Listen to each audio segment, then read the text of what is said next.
नमस्कार, मैं हूँ डॉक्टर सरिता स्वामी और हम बात कर रहे हैं महाकवि मार्ग द्वारा लिखे गए एक बहुत ही विशाल महाकाव्य शिशुपाल वधम के प्रथम सर्ग की। पूर्व में हमने यह पढ़ा कि नारद जी भगवान श्री कृष्ण के पास में आते हैं और देवताओं का संदेश लेकर कि शिशुपाल का वध करना अनिवार्य हो गया है और वह शिशुपाल पूर्व जन्मों में क्या था और उसने किस प्रकार से अपने अत्याचारों से सभी को आतंकित कर रखा था, पीड़ित कर रखा था, उसी का वर्णन हमने पढ़ा कि वह शिशुपाल पूर्व में हिरण्यकशिपु के रूप में जन्म लेकर के भी उसने सभी जन को अपने आतंक से, अपने अत्याचारों से पीड़ित किया और उसके पश्चात वह रावण के रूप में जन्म लिया और उसी रावण के रूप में जन्म के बारे में उसने क्या क्या अत्याचार किए उसको वह बता रहे हैं कि पुरीम अवस्कंद लुनिहि नंदनम मुषाण रत्नानि अमरांगनाः विगृह्य चक्रे नमुचि द्विषा बलि यह इत्थम अस्वास्थ्यम अहर दिवम दिवः। बलि अर्थात जिस बलवान रावण ने नमुचि द्विषाम, नमुचि द्विषा अर्थात इंद्र के साथ में विग्रह विरोध करके पुरीम अवस्कंध अमरावतीपुरी को बार बार घेर लिया। नंदनम लुनि, नंदन वन को छिन्न भिन्न कर दिया। रत्नानि मुषाण, रत्नों को लूट लिया, छीन लिया और अमरांगना हर, देवांगनाओं का अपहरण कर लिया। इत्थम इस प्रकार से अहर दिवम यानी निरंतर प्रतिदिन, दिवह अर्थात स्वर्ग को अस्वास्थ्यम चक्रे उसने पीड़ित किया। देवताओं के भीतर भी भय को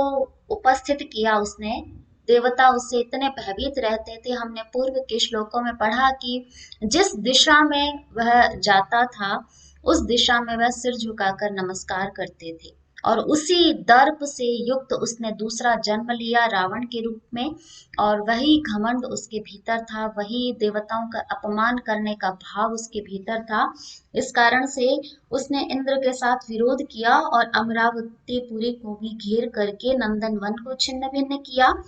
वहां के संपत्ति को लूटा, देवांगनाओं का हरण किया और इस प्रकार से जो स्वर्ग को भी पीड़ित किया उसने। सलील यातानि न भर्तुर अभ्रमोर न चित्रम उच्चैः श्रवसः पदक्रमम् अनुद्रुतः संयते येन केवलम बलस्य शत्रु प्रशंसः। जिस रावण के द्वारा संयति अर्थात युद्ध में अनुद्रुतः अर्थात पीछा कर भगाए गए, बलस्य शत्रु बल के शत्रु अर्थात इंद्र ने अभ्रमो भर्तु ऐरावत के सलिल यातानी जो विलास पूर्वक गमन की न प्रशंसा नहीं की, उच्च श्रवसः और जो इंद्र का घोड़ा है उच्च श्रवा नामक घोड़ा, उसके भी चित्रम पदक्रमम विचित्र चाल की न प्रशंसा नहीं की, अभी तो किसकी प्रशंसा की? केवलम शीघ्रताम एव प्रशंसा, केवल उसकी शीघ्र गति की ही प्रशंसा की। इतने अधिक भय से भयभीत थे इंद्र इत्यादि देवता। अशक्नुवन् सोढुम् अधीर लोचनः सहस्र रश्मेण इव यस्य दर्शनम् प्रविश्य हेमाद्रि गुहा गृहांतरम निनाय बिभ्रत दिवसानि कौशिकः। यहाँ बताया कि जिस प्रकार कौशिकः जो उल्लू पक्षी होता है वह अस्थिर दृष्टि वाला होता है, तो अधीर लोचनः अस्थिर दृष्टि वाला कौशिकः उल्लू पक्षी सहस्त्र रश्मि अर्थात परम तेजस्वी सूर्य को दर्शनम सोढ़ुम उसके देखने में, उसको सहन करने में अशक्नुवन असमर्थ होकर के हेमाद्रि गुहा गृहांतरम हिमालय की गुफा में प्रवेश करके दिवसानी बिभ्यत निनाय, बिभ्यत यानी डर से, दिवसानी दिनों को, निनाय व्यतीत करता है, अपना दिन व्यतीत करता है। उसी प्रकार कौशिकः जो इंद्र है वह सहस्त्र रश्मि इव सूर्य के समान परम तेजस्वी यस्य जिस रावण के दर्शन को सोढ़ुम सहन करने में अशक्नुवन असमर्थ होता हुआ अधीर लोचन अस्थिर नेत्र वाले उस इंद्र ने, कौशिका अर्थात इंद्र ने, हेमाद्री गुहा हिमालय की गुफाओं में गृहांतरम उस घर के अंदर, हिमालय की गुफा रूपी घर के अंदर प्रवेश करके या घुसकर बिभ्यत डरते हुए दिवसानी निनाय अपने दिनों को बिताया, अर्थात अमरावती पुरी को छोड़कर हिमालय की कंदरा में इंद्र ने समय व्यतीत किया। जिस प्रकार उल्लू के भीतर यह सामर्थ्य नहीं है कि वह सूर्य की रश्मि को सहन कर सके, वह दिन में नहीं देख पाता है, उसी प्रकार रावण का पराक्रम इतना अधिक था कि इंद्र भी उससे भयभीत होकर अपनी अमरावती पुरी छोड़कर वह हिमालय की गुफाओं में समय व्यतीत करने को बाध्य हो गया, वह उसका सामना करने में समर्थ नहीं था। बृहत शिला निष्ठुर कंठ घट्टना विकीर्ण लोला अग्निकणम सुरद्विषः जगत प्रभोर प्रसहिष्णु वैष्णवम न चक्रम अस्य अक्रमताम अधिकंदरम। यहाँ बताया है कि जो भगवान विष्णु का जो चक्र है, सुदर्शन चक्र, वह भी इतना समर्थ नहीं था कि वह रावण के कंठ का छेदन कर सके, उस पर प्रहार कर सके, क्योंकि उसको भी यह वरदान प्राप्त था। उसी को यह प्रकारांतर से बता रहे हैं कि वृहत शिला निष्ठुरम, बड़े चट्टान के समान कठोर, जो रावण है उसके कंठ की उपमा है कि बड़े चट्टान के समान कठोर, कंठ घट्टनाद, उस रावण के कंठ में घट्टनाद यानी टक्कर लगने से विकीर्ण लोलाग्निकणम, निकल रही है चंचल चिंगारियां, जिससे ऐसे अप्रसहिष्णु अर्थात किसी से पराभूत न होने वाला वैष्णवम चक्रम, भगवान विष्णु का सुदर्शन चक्र है, उसने जगत प्रभु, लोक के स्वामी अथवा असुरों के स्वामी और सुरद्विष, देवताओं के जो शत्रु है, ऐसे अस्य इस रावण के कंठ पर अधिकंदरम अर्थात कंठ पर न आक्रमत प्रहार नहीं किया। ऐसा वह रावण नामक राक्षस हुआ जिसके कंठ पर प्रहार करने के लिए भगवान का सुदर्शन चक्र भी समर्थ नहीं हुआ। और सुदर्शन चक्र की क्या यहाँ पर दिया है विशेषण कि अप्रसहिष्णु वैष्णव चक्रम, कि ऐसा भगवान विष्णु का चक्र जो किसी अन्य से पराभूत होता ही नहीं है, वह भी रावण के कंठ के समक्ष वह पराभूत हो गया, वह पराजित हो गया, अर्थात उस पर प्रहार करने में सक्षम नहीं हुआ। विभिन्न शंख कलुषी भवन मुहुर मदेन दंती इव मनुष्य धर्मणः निरस्त गांभीर्यम अपास्त पुष्पकम प्रकंपयामास न मानसम न सह। यहाँ भी दो अर्थ निकल रहे हैं श्लेष के रूप में, एक हाथी के रूप में अर्थ निकल रहा है और दूसरा रावण के पक्ष में अर्थ निकल रहा है। तो पहले इसका भाव हम देख लेते हैं कि जैसे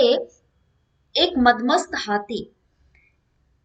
जब मानसरोवर में क्रीड़ा करता है, मानसरोवर में जब वह प्रवेश करता है और अपने मद जल से बार बार वह क्षुब्ध हो रहा है, वहां जो शंख है समूह उनको तोड़ देता है, मिट्टी आदि डालकर मानसरोवर की जो अगाधता है उसको भी नष्ट कर देता है, उसके जो फूल है कमल आदि पुष्प उनको भी छिन्न भिन्न कर देता है, और उसकी उस क्रीड़ा से मानसरोवर का जो जल है वह चंचल हो जाता है। तो उसी के समान, मदमस्त हाथी के समान एक रावण को यहाँ प्रदर्शित किया है कि जो रावण है वो अपने अभिमान से क्षुब्ध है। जैसे हाथी मदमस्त हो रहा है, वह रावण अपने अभिमान से मदमस्त है और वह कुबेर के जो अगाध निधि है, बहुत बड़ा खजाना है उसका, शंख जितना अर्थात बहुत जिसकी गिनती नहीं हो सकती है, जो करोड़ों के पश्चात भी बहुत अधिक मात्रा में असंख्य जो उसकी निधि है, खजाना है, उसको वह नष्ट भ्रष्ट कर देता है रावण। और रावण है उसने कुबेर के पुष्पक विमान का भी अपहरण कर दिया है। और इस तरह से कुबेर की जो सहनशीलता है उसको उसने नष्ट कर दिया है, उसकी गंभीरता को नष्ट कर दिया है। और उस कुबेर के चित्त को रावण ने अपने प्रयासों से, रावण ने अपने जो इस तरह के क्रियाकलाप है उससे उसको चंचल कर दिया चित्त को। तो पहले हाथी के पक्ष में हम इस भाव को देखेंगे, उसके पश्चात हम रावण के पक्ष में देखेंगे। तो पहले देखिए, सह मदेना मदमस्त दंती इव, हाथी के समान,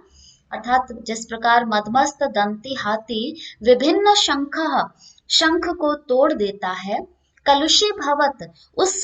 जल को कलुषित कर देता है, उसको पंकिल कर देता है, कीचड़ से युक्त बना देता है, यानी मिट्टी इत्यादि डालकर, और निरस्त गांभीर्यम उसकी गंभीरता को, उसकी अगाधता को नष्ट कर देता है, अपास्त पुष्पकम और उसके पुष्पों को, कमल इत्यादि जो पुष्प है उनको भी वह अपास्त अर्थात नष्ट कर देता है। ऐसे हाथी के द्वारा मानसम अर्थात मानसरोवर के जल को मुहु मुहु न प्रकंपयामास, क्या बार बार चंचल नहीं कर दिया गया, अर्थात चंचल कर ही दिया गया। उसी प्रकार सह अर्थात वह रावण भी मदेन अभिमान से मदमस्त होकर, कलुषित होता हुआ, विभिन्न शंख अर्थात शंख जैसी अगाध संपत्ति को नष्ट करने वाला, कुबेर की संपत्ति को नष्ट करने वाला, निरस्त गांभीर्यम और कष्ट इत्यादि के आने पर जिसकी सहनशीलता नष्ट हो गई है, ऐसे उस कुबेर की, जो कैसा है, मनुष्य धर्मण, मनुष्य के समान धर्म को धारण करने वाला है, उसके समश्रु इत्यादि है, अतः उसके कुबेर के, तो मनुष्य धर्मण अर्थात कुबेर के मानसम मन को मोहु न, क्या बार बार प्रकंपयामासन न, उसने प्रकंपित नहीं किया, अर्थात अवश्यमेव ही प्रकंपित किया है। तो यहाँ पर हाथी के समान उस रावण के अभिमान को यहाँ बताया गया है, और उसने कुबेर की संपत्ति को छीन करके किस प्रकार से सभी को पीड़ित किया है उस विषय में यहाँ पर बताया है कि इस रावण का वध करना अनिवार्य हो गया है। और वही रावण, बाद में बताएंगे कि वही रावण इस जन्म में शिशुपाल के रूप में जन्म लिया है, और फिर से वही अभिमान है उसके भीतर, फिर से वही अपने आतंक को फैलाने की जो है वो उसके अंदर घमंड है, और उसी प्रकार वह सबको पीड़ित कर रहा है, चाहे देवता हो, चाहे मनुष्य हो, चाहे ऋषि हो, सभी को पीड़ा पहुंचा रहा है। और उसका विनाश करने में हे भगवान श्री कृष्ण केवल मात्र आप ही समर्थ हो, ऐसा वह नारद जी उनको कहते हैं। तो आगे के श्लोकों में हम और इसके विषय में पढ़ेंगे। तब तक के लिए धन्यवाद।